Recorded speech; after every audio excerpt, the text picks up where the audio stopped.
What's up, everybody? Michael Johnson here with the Business Choreography Podcast, and I'm excited you joined me today because today we have a very special guest joining us, Dave Newell. Newell. That's it. I got it right. Dave Newell.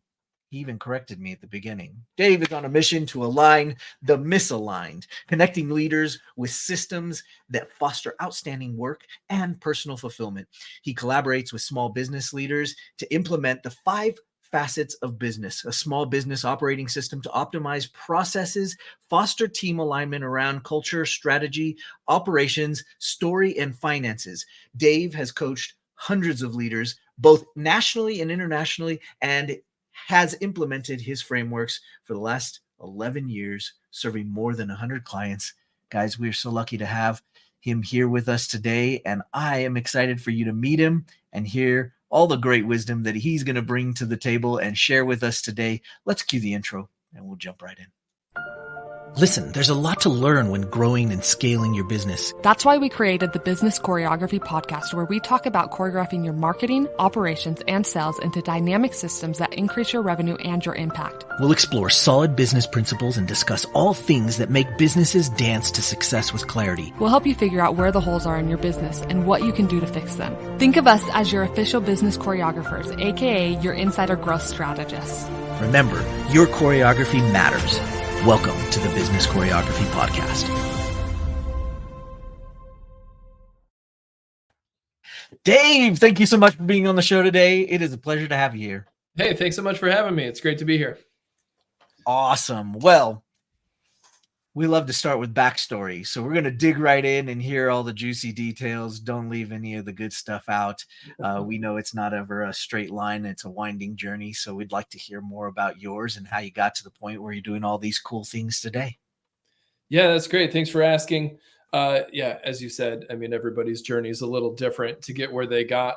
But I'll just start with, when I first exited college, I was a comm studies major. I thought I was going to be a lawyer. I was pre-law. And then I realized that was going to require, just a deep dive in reading documents. And I like the argumentative side of it. I didn't necessarily like the documentative side of it. Right. So I always liked the conversation, the deep dive, the, understanding things, making arguments, logic, all that was good. But I ended up starting my career mostly in higher education and community organizing. And so a lot of what I was doing was getting what I would call kind of like disparate groups that were thinking about different things. So for example, bringing together a group of, farmers, an environmental agency and a government agency and trying to get them to move in the same direction around a particular project. Three entities that don't always play nice in the sandbox, so to speak. Right. Really where I cut my chops in what I call kind of aligning the misaligned. And that's really the focus of our company, is creating alignment. And so what I kind of experienced as a younger professional was, okay, so you want this and you want this and you want this, and those are all different things, but where do we meet? Where do we meet in the middle, and how do we actually kind of get ourselves moving forward? In higher education, I spent a lot of time as a facilitator. I developed a lot of leadership development programs at different institutions. That was really my thing, was kind of pulling together different concepts, theories, ideas, and forming a program. And then investing people in their own leadership development. In about 2012, I started into the consulting world. I got good fortune to work with a couple of guys named Pete and Dean who have a company called Sage Presence. And they really kind of brought me in doing in the training and development space. And I was hooked almost instantly. I was like, this is really where I need to be. And in 2014, started Evolve Leadership Consulting. We just had our 10-year anniversary actually this last month. So been in business for 10 years, and we do organizational development consulting. And so we look at, as you mentioned in the intro, we look at how a business operates as a system, and our job is to align the different elements of the system. So kind of started in community organizing and higher education, and now have transferred that into the business world for the last 11 or so years, 10 plus years. Wow. What a journey. And really to go from working with somebody else to jumping in and doing it yourself. I mean, that's a big jump. How did you make that decision? With a lot of fear. And even though I've entered into the entrepreneurial space, it took me kind of doing it as a side job for a long time to really officially say, okay, I've got enough pieces in place. I've got enough revenue on the side. And it probably took me too long, honestly, to jump into it. And then, I would never not do it. I would say I should have done it earlier than I did. But it really was kind of figuring out my own process, figuring out my own flow, kind of what my own identity was as a consultant and what were the problems that I can solve, what was the value that I could add in playing with that. And I did that in a safe way while I was still working in higher education, while I was still working in these other settings. I started playing in the consulting space and really just fell in love with it and really learned a lot. I've had a lot of mentors. I've had a lot of people that I still communicate with regularly of, hey, am I doing this right? Like, are we on the right path? Are we thinking about this the right way? I've got a client right now that says it's hard to read the label from inside the bottle. And so, you're running your own company, but other people can see it better. And so even though I'm in consulting, I also get consulted. Right. And I think had I not taken that leap, I would have missed out on a lot of really good relationships and great impact and value add. And there's nothing I like doing more. Well, we're going to jump into a lot of the cool topics that you work on, and including alignment here in just a second. Hmm. Before we get there, though, you've been in business for 10 years, and there is a lot that's changed from technology to how business is done in the last 10 years. I mean, just it's an incredible amount. What do you feel like is the biggest change in, being a consultant, being somebody that's working with businesses on a regular basis? How have things changed for you in the last 10 years? Yeah, it's a really interesting thing. I'll focus on the technology piece maybe to start with, but I would really say we do a lot of aligning behaviors with systems. Right. And so really the only thing that's changed in our perspective is that the systems are now just more robust and or prevalent. Right. So I feel like the paradox of choice has really shown up for a lot of small to mid-sized companies. Right. So they might have, well, we should use this software, and then they implement this other software. Now they've got a third one and a fourth one and a fifth one, and they really underutilize all five, or they kind of partially utilize something, or their spend on software is really increased, but they're not getting the value out of it. So I think the advent of technology has been really useful. And I think some companies do it really well. They know exactly what they need. They know exactly how to lever it, and they know exactly how to kind of manage their expenses with it. But I do think, as every new software comes out, as AI has now come out, and there's a lot of transition happening with that, and folks are trying to figure out how to integrate it and apply it, it just creates a lot of extra noise, so to speak, when really, which is the system that's going to allow us to do the thing we really need to do, right? It's added a degree of complexity, and it kind of forces us to say, all right, let's simplify, let's back up a little bit and say, do we really need the system or not? I mean, candidly, if I looked at my phone, there's probably 15 apps I haven't used in 3 years. But at the time I thought, man, that's the thing I really need in my life. So business is kind of the same way. It's like, we think we need all these new softwares. We think we need all this new stuff, and maybe we do. But the real question is this something that's actually I'm utilizing? And if not, can I get rid of it and clean it up and simplify it? Right. I love that. I want to straight away jump into the 5 facets of business. I'm super curious, and I can't wait to hear about your framework around this. I feel like this is so valuable and so important for us to hear. So can we jump right into that and start digging in? Yeah, absolutely. We've launched the 5 facets officially in November. This has been a labor of love over the last few years for us in designing and putting forth basically a small business operating system, if you want to think about it that way. What we recognize is that most business leaders address symptoms, not systems. So the outputs, the things that you can see, right? So internal communication breakdowns, disgruntled employees, revenue, we're missing revenue marks, leads are down, those types of things, right? Those are the things that we can see. And so most business leaders start to attack those symptoms, and they start to address things at the surface level. And what that doesn't do is actually change the outcomes of your business. It's the way to work really hard, hustle really hard, work fast, work with speed, but not actually create a lot of movement in your organization. So the 5 facets is really a way for an organization, one, to discern where are we, right? Like we like to say, if you go on a hiking trip or you go to the mall, right, and you're trying to figure out, how to get to where you want to go, what's the first thing you look at on the map? You are here. You are here, right? And so what that means is we can't get to where we're going if we don't know where we are. And the 5 facets is really, begins with an assessment phase to say, well, when we look at culture, strategy, operations, story, and finance, where are we on the map, right? Where are the pain points? Where are the things, where are those inputs that are leading to those outputs that we're seeing? So the internal communication breakdown, disgruntled employees, missing sales numbers. What are the inputs that are leading to that? So it begins with that assessment phase.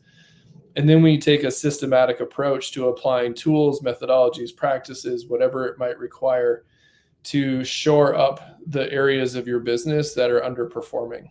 And as you elevate, even, the old Pareto principle, right? If you elevate 20% of your business, it creates 80% of the impact. What we're looking for in those assessments is where are those linchpin elements in those 5 categories that we can elevate to expedite the growth or expedite the positive movement in your business as quickly as possible. So we apply and then we sustain and advance. Essentially, we want to coach you through. We want to make sure that this is a system you can implement and utilize over time. And so you can continue that assessment process. You can continue the application of process, but now you have a system, you have a tool that you can lever for the remainder of your business and to continue to achieve the results that you're looking to achieve. I love that. You mentioned, and you kind of went through it super fast, so I want you to say them again. You mentioned the 5. So, I know I've said it so many times. It's quick for me, but thanks for calling that out. Culture, strategy, operations, story, which is sales and marketing, and finance. And so each of those has a design element and an execution element. And so and I'll just use culture as a quick example, right? So a lot of people have a mission or a purpose statement. A lot of people have company values. That's great. That's good. You want to have those things. But where most companies fall short is they don't know how to hold people to those standards. They're not specific enough where you can put in a performance review. They allow toxic culture to take place despite having values on the wall.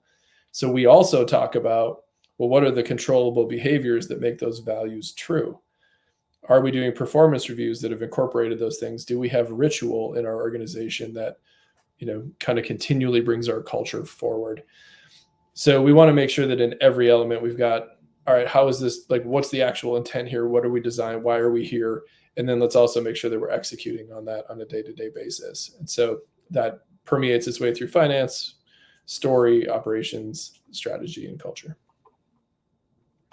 I love this. That's great. I'm a big fan of frameworks, and I like how you laid that out for us.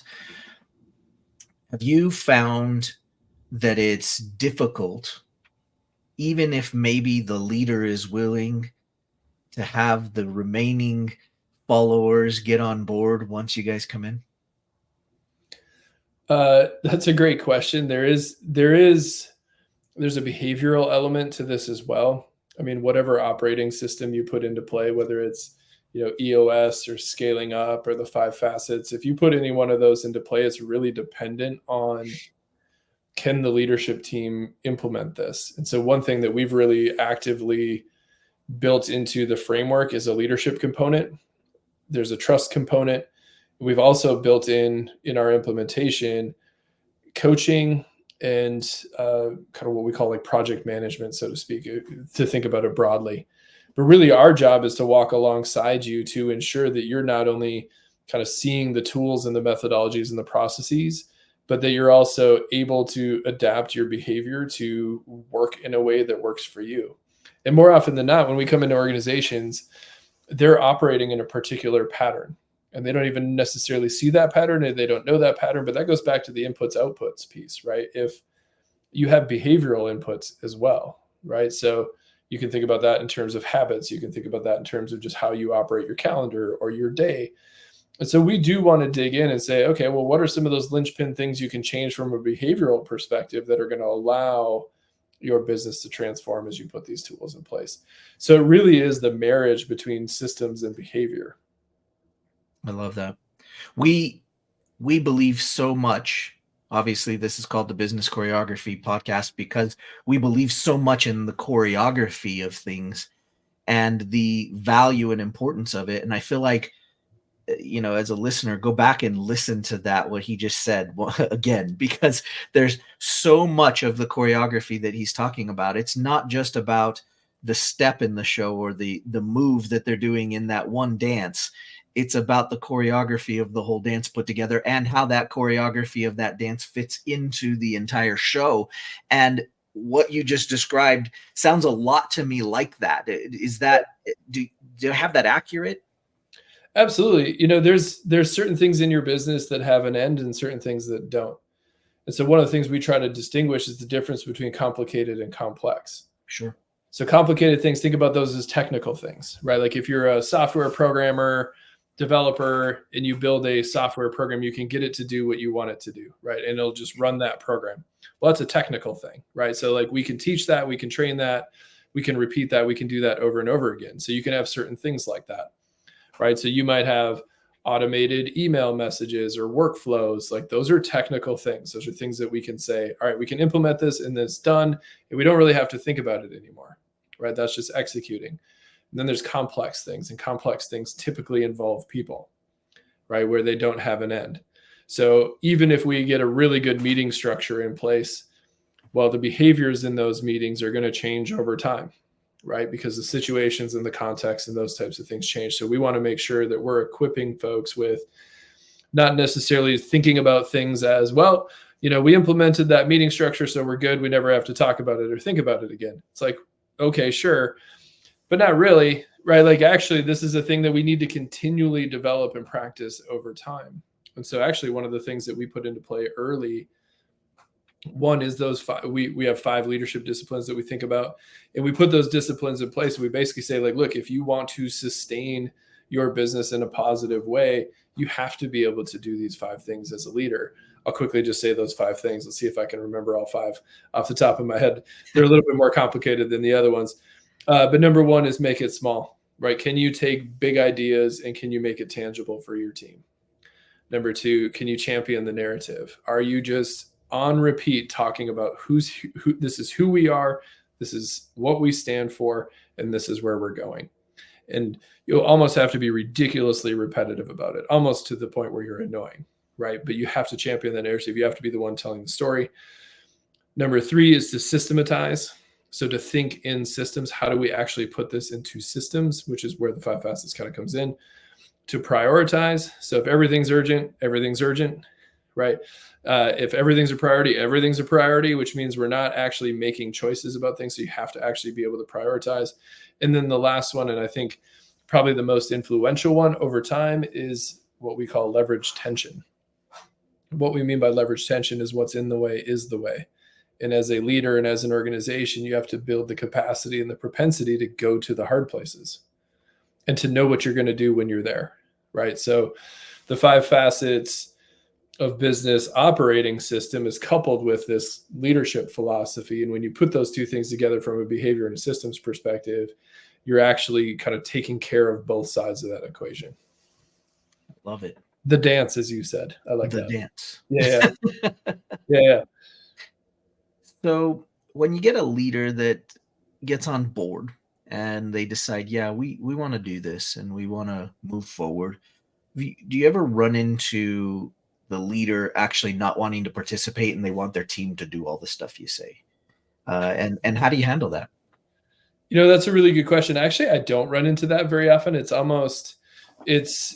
the leader who initiates it because they can see something and they've hit what we refer to as the complexity threshold, which is, man, this just is like over my head at this point in time. I don't know how to do it. Yeah, I want the team to do some stuff, but like, can you help me see?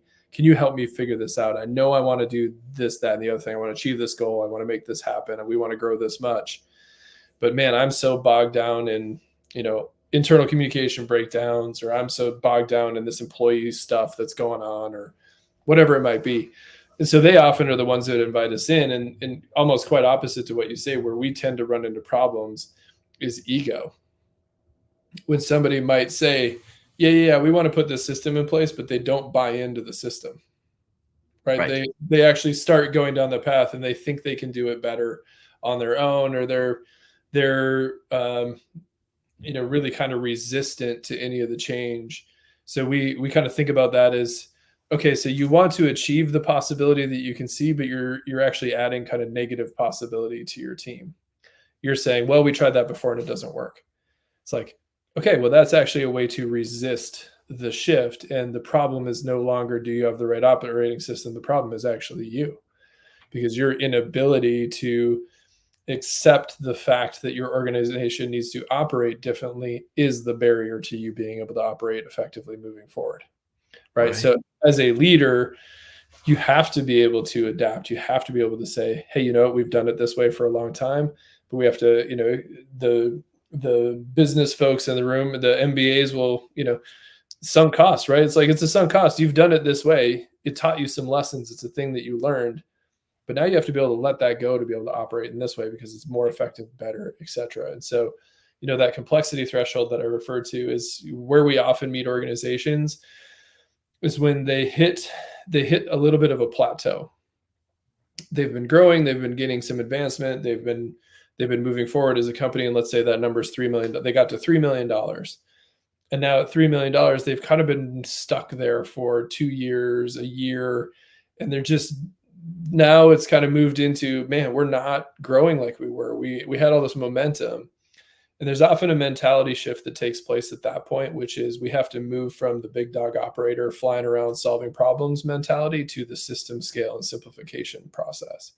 So that letting go is you've gotten actually fairly complex at that point in time, but you also now have to simplify and remove and reduce and modify and scale and organize in a way that's going to allow you to get to 4, 5, 6, 7 million, whatever that target might be. And so I think that place is really difficult. Like, that's a really scary, challenging place for a lot of leaders. So I have a lot of empathy for it. And it's also one of the main behavioral challenges that we run into on a regular basis. Sure. Would you say that that's probably one of the hardest parts for you guys to choreograph, or is it something else that you guys find is more difficult to choreograph? It is really difficult to choreograph, even though each person, even though we know it's there, each person kind of deals with it differently or has a greater degree of resistance to it. It's really honestly why, from an operating system perspective, people can implement the 5 facets on their own if they wanted to. Self-implementation is an option. There's certain elements that you can apply, and that's great. And that's totally fine. That is a way to do it. But it's a huge reason why we recommend a coach, because and why we built coaching into the implementation process, because you can't see your own stuff sometimes. You can't see how you're in the way, or you're unwilling to see how you're in the way. So our job is to say the hard thing, right? Our job is to poke at the hard things, is to say, hey, you're behaving in this way. How might that be affecting or creating more problems moving forward?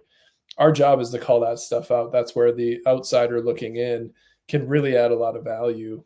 And again, that's why I have people doing that for me. I know that there's things in my own business that I'm not seeing, or there's things that I have blind spots on.